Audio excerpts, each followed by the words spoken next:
Los últimos de San Julián. Un cuento de Laureano de Bat en la voz de su autor.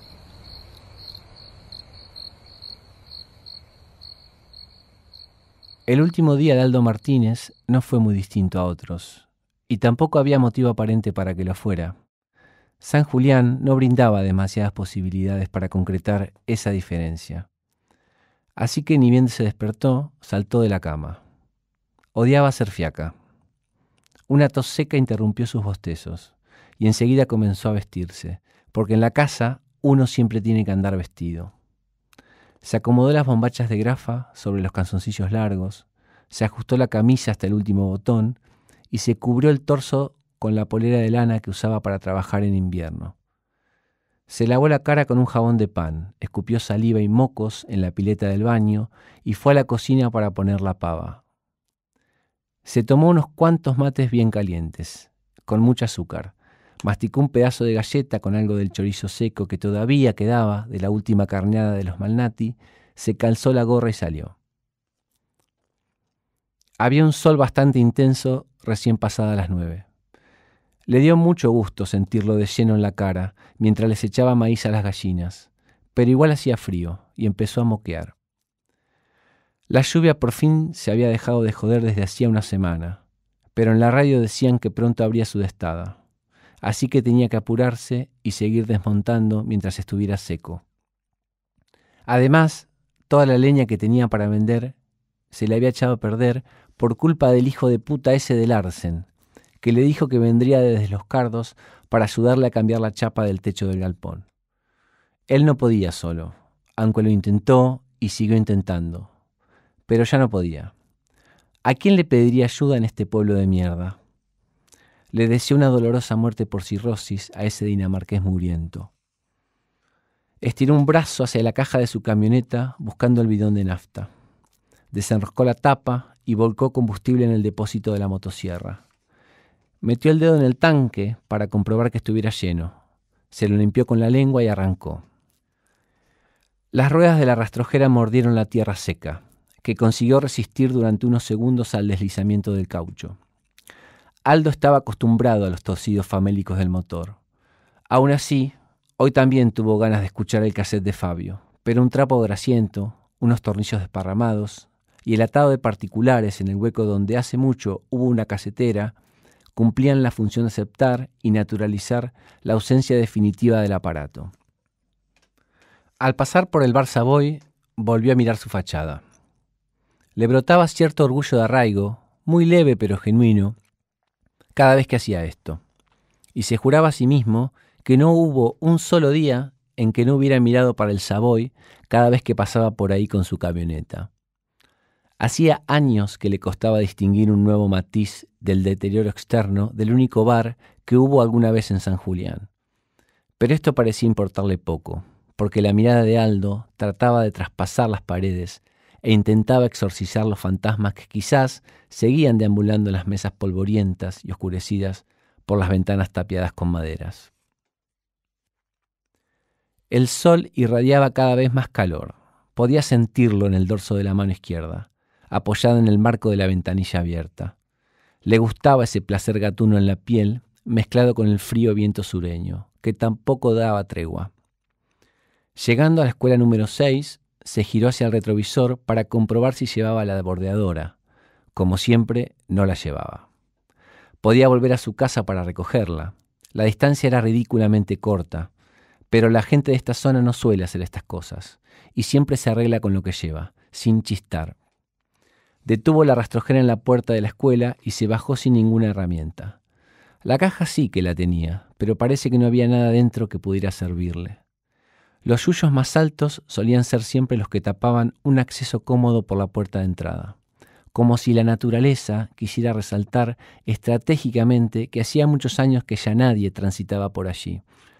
Aldo se agachó y fue arrancando a mano pelada los pastos largos de apuñados. Para los cardos usó un pañuelo de tela a modo de guante. Una vez despejado el acceso, miró alrededor de la casucha y decidió que hoy también sería una tarea extenuante arrancar a pulso todo ese yuyerío que rodeaba la escuela. Además, debía apurarse y aprovechar la seca. Se subió a la camioneta y la 6 quedó atrás, circundada de una maleza frondosa que Aldo nunca encontraba tiempo para quitar y con su entrada totalmente limpia. No le quedaba otra que pasar por el boliche de Armentía. No había otro camino para llegar al lugar del desmonte. Y se sorprendió, una vez más, de atesorar ese rencor añejo por ese gallego de mierda que en realidad era el hijo que un vasco tuvo, posiblemente con alguna india o con alguna negra del interior. Pues así era. El trauma revivía cada vez que Aldo pasaba por el boliche, y después de tantos años de que Armentía hubiera sido sepultado bajo tierra y de tanta hiedra vieja que había tapado por completo cualquier marca, de que ahí, alguna vez, existió un almacén de ramos generales en el que Aldo, antes de cada aprovisionamiento, se tomaba un cinzano de pie, apoyado en el mostrador, y se rajaba a puteadas con Armentía por política, siempre en buenos términos, todas las veces respetando un extraño y secreto código compartido que les impedía agredirse más allá de lo verbal. Hasta que un día Aldo se tomó más cinzanos que de costumbre y el vasco lo sentó de una piña seca en el suelo mugriento de su boliche. El juramento de venganza fue instantáneo, pero la decisión de aplicarla fue tan lenta que en medio de promesas y conjuras el corazón del bolichero reventó como un sapo. Después de una media hora que se le hizo eterna y con el sol bien arriba como única atracción posible en un cielo totalmente despejado, Aldo llegó al lugar.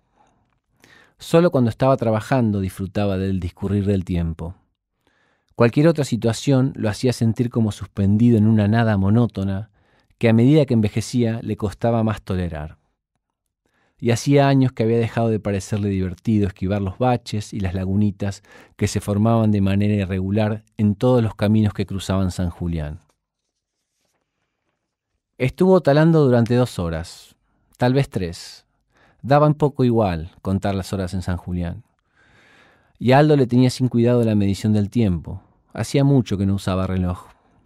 Solo se detuvo para hacer una nueva recarga de combustible en su motosierra y poder seguir trabajando. Pero no interrumpió su tarea para descansar, ni siquiera para darle un trago a la botella de caña quemada que antes guardaba bajo el asiento del acompañante y que ahora siempre colocaba sobre él. Trabajó duro y sin interrupciones. Hasta que no llenó al tope la caja de la rastrojera, no dejó de cortar leña. Nunca tuvo especial habilidad para adivinar la hora de acuerdo con la posición del sol, pero al ver que calentaba mucho más ahora y que al fin conseguía amainar el efecto punzante del viento, calculó que serían la 1:30. Tenía hambre y sueño. Rodeó su camioneta, abrió la puerta del acompañante y ahora sí acogotó la botella de vidrio con sus dedos gruesos y le dio un trago largo y áspero que le hizo toser y escupir. Se sonó los mocos con la manga del pullover, sacó un cigarrillo delatado y se lo fumó mirando la vía. Tiró el cigarro, lo pisó bien y caminó hasta llegar a los durmientes. Dio un pequeño salto y se subió, balanceándose sobre el hierro. Le costó encontrar un trozo que no estuviera cubierto por matas gruesas de pasto. Para donde mirara, la poca vía que no había sido atrapada por la maleza estaba llena de óxido. Encendió otro cigarrillo. Después de tanto mirar el horizonte, distinguió un trozo de papel, a lo lejos, que posiblemente había sido blanco en su origen y que ahora se veía gris, marrón, ocre o cualquiera de los colores del deterioro.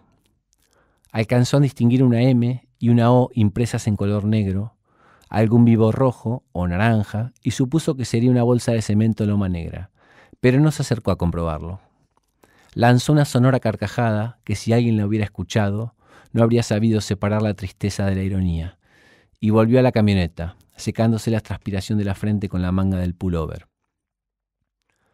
Muchos metros antes de llegar a su casa, a su almuerzo y a su siesta, distinguió la inconfundible silueta del Chueco Massari, una anatomía que aún difusa y vista desde lejos y a través de las gastadas retinas de Aldo no podían pertenecer a ninguna otra persona, y menos en San Julián.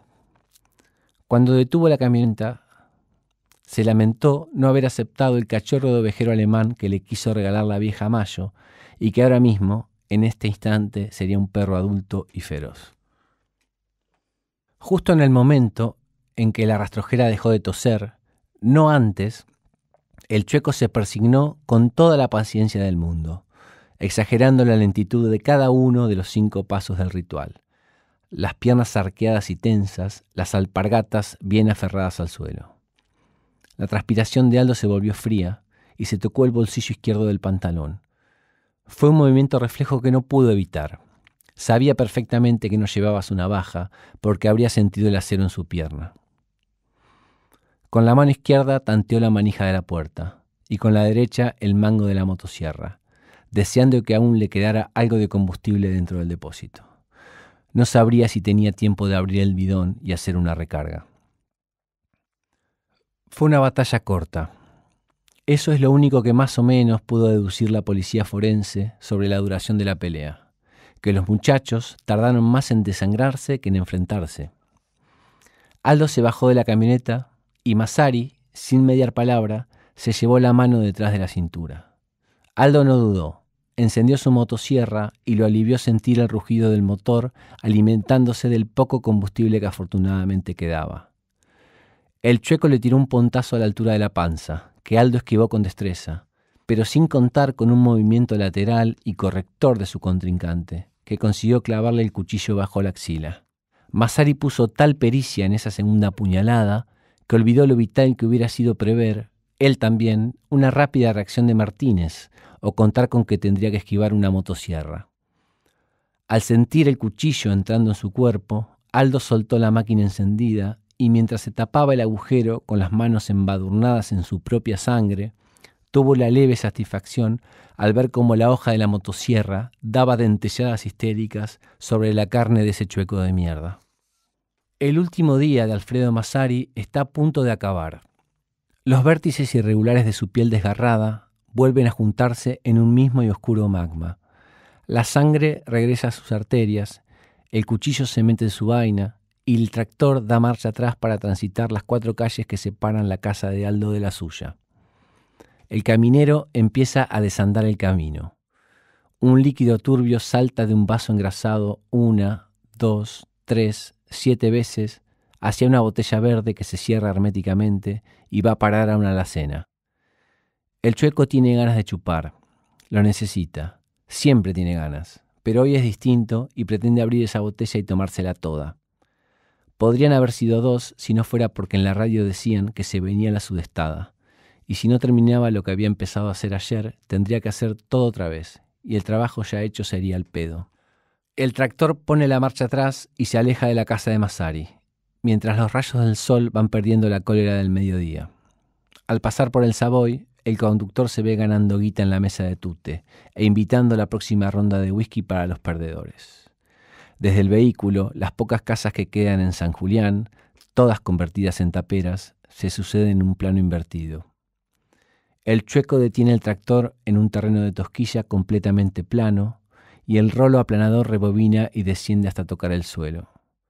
El motor vuelve a encenderse y la tierra emparejada comienza a elevarse, amontonándose en nubes de polvo como si fuera humo inhalado desde el suelo. Las partículas se unen para convertirse en piedras. Las grietas se abren gruesas, largas, profundas o estrechas, llenando de cicatrices el camino.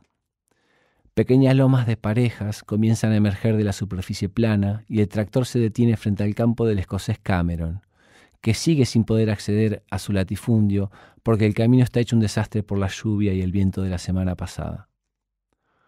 El sol sigue desandando su camino hacia el horizonte. El viento va ganando en frialdad. El vehículo levanta su rolo aplanador y continúa retrocediendo, pasando por la cancha de pelota paleta con las paredes podridas de verde y las flores violetas de los cardos cada vez más altas en sus tallos. El tractor hace un alto en la antigua Shell, donde el chueco siempre se baja a mear, como si fuera un perro marcando patéticamente un territorio que solo a él le importa. La línea que marca el combustible en el tablero continúa subiendo hasta comunicar que el tanque está casi lleno. El encargado de aplanar las rutas para que transiten camionetas y maquinarias agrícolas está en su casa.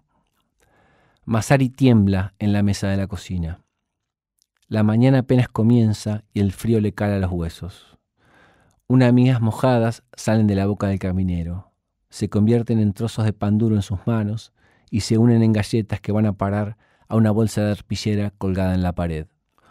Un chorro de leche regresa a su caja, otro de agua hirviendo vuelve a su pava y el saco de mate cocido se retuerce para secarse las últimas gotas antes de regresar al frasco.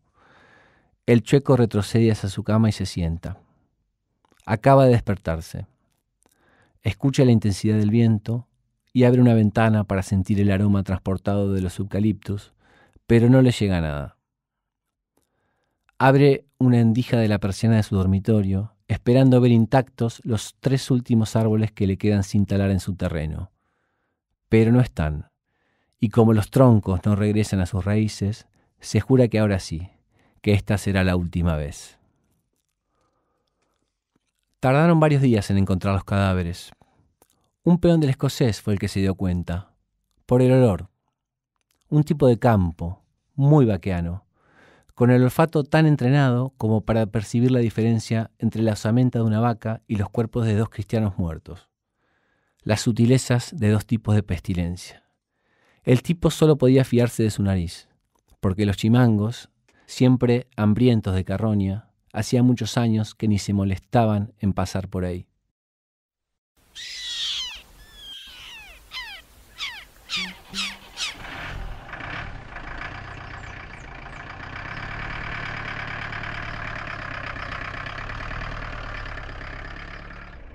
Un cuento de Laureano de Bat para la revista Orsay.